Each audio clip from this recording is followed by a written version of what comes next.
Maulana Abul Kalam Azad. Maulana Abul Kalam Azad was an Indian freedom fighter and a scholar. He was the first education minister of independent India. He was born on 11 November 1888 in Makkah. He was a visionary leader who played an important role in the development of India's educational system.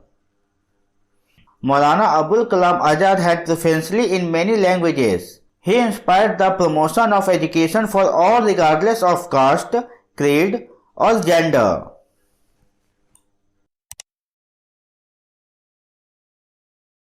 During the Indian independence movement, Maulana Azad became an influential figure. He was a strong supporter of the non-violent approach of Mahatma Gandhi. He actively participated in various movements.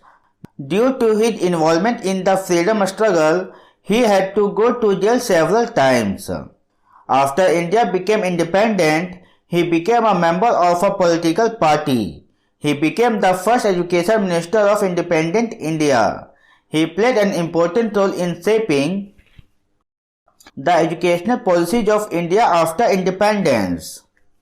Apart from his political activities, he was a writer and a scholar.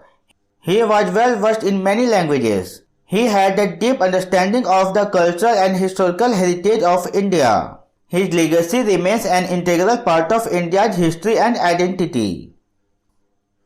Maulana Abul Kalam Azad was a symbol of religious harmony and secularism. He strongly believed in the unity of India's diverse religious and cultural communities. Maulana Abul Kalam died on 22 February 1958, but his contribution toward education and the country will always be remembered. The life and legacy of Maulana Abul Kalam Azad will continue to inspire future generations of Indians. Thanks for watching. Best of luck.